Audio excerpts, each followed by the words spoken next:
The tornado. Here's how to survive the Earth's tetchiest wind. When you see a tornado approaching, your safest option is to attempt to get beneath the ground. Try and locate your nearest cellar, basement, or bunker, and wait until the tornado has passed. If you are caught in a house when the tornado strikes, stay away from the windows, as these are likely to blow out.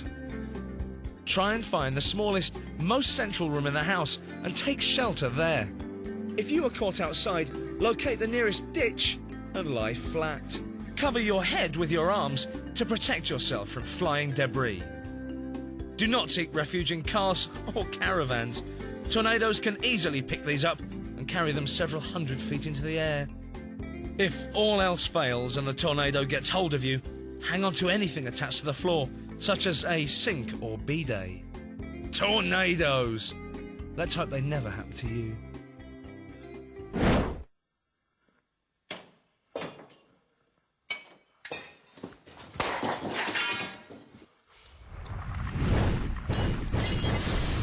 Like me, do you have fond childhood memories of Big Ted, Little Ted and Pooh? Bears are our friend. Cute, cuddly and snuggly till the end. Hello, I'm your friend. Let me bite your jowls off. Wake up, you idiots. Bears aren't called Teddy, they're called Grizzly. And if you gave one a kiss before you went to bed, the chances are he'd bite your lips off. An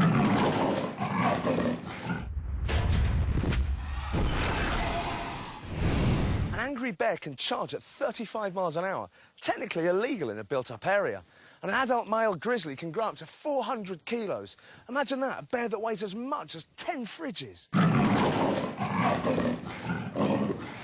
And the tallest ones grow to an enormous 13 feet tall. You need to know how to avoid such horror. And here's a woman who certainly knows her bears.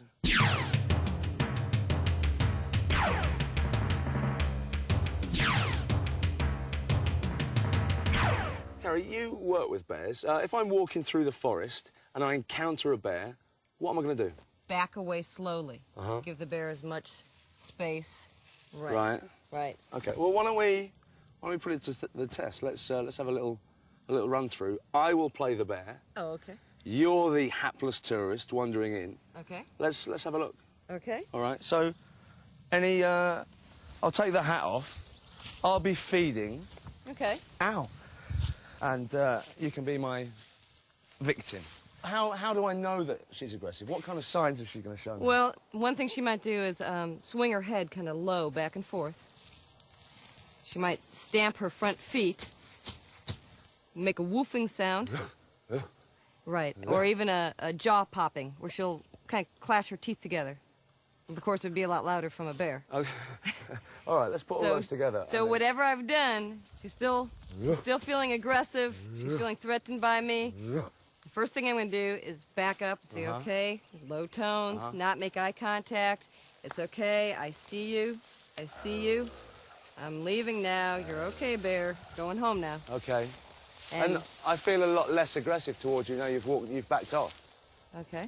Very often, a black bear does a bluff charge, or even a grizzly might do a bluff charge. They're running up on you just to try and throw you off, letting them know that they're very serious. And you don't want to act like prey. You don't want to run away screaming. What if it did do a bluff charge, and at that point you were so frightened you turned and fled? Ah! Bears! Would it pursue you then? You've increased your chances of that happening. Could he outrun me? Oh, easily, yes. Right. You know, they're catching small creatures, you know, wild hogs and young deer. I'm a lot slower than a wild hog. Bears!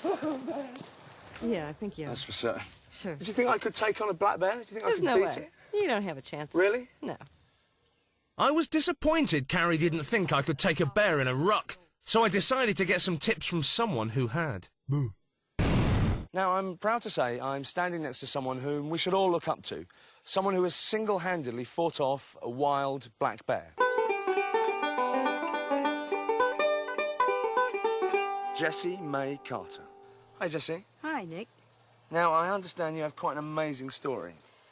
Yes, about the bear? Yeah, huh?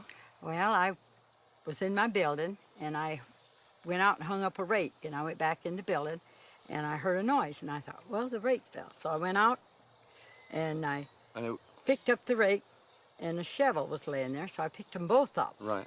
But I hung the rake up and I looked, and the bear was looking at me. Bang, there it was. Yeah. What were your first feelings? Scared. Just scared. Yeah. What do you think the bear felt? Yeah. I don't know, but he says, woof. And so I swung the shovel and hit him about here. Right. And then he said woof again and took off, and I started backing up very slowly. Right. And what happened then? I went to the house, and then I made myself a drink and thought, gosh, I'm glad to be in the house. Good stiff drink. Okay, thanks, Jessie. You're welcome. That was a truly amazing story. Now, from the Bear Master, let's go and see the bear facts. Let's recap. Number 1, use your arms to give you a sense of size. Number 2, talk calmly and in a low tone. Number 3, don't run, don't scream, and never turn your back on them. So there you have it. That's how you deal with bear danger. Not to be feared, but certainly to be respected.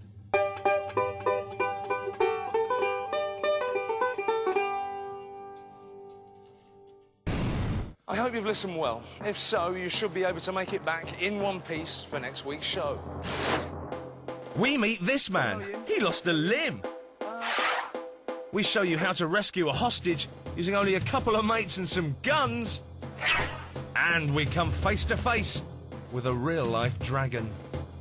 And remember, please don't go looking for danger unless you're trained up to the eyeballs like I am. She'll find you soon enough.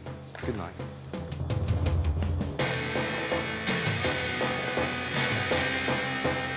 Yeah, listen, does Carrie have a boyfriend? Yeah, well, we were friends before we were lovers, sure, but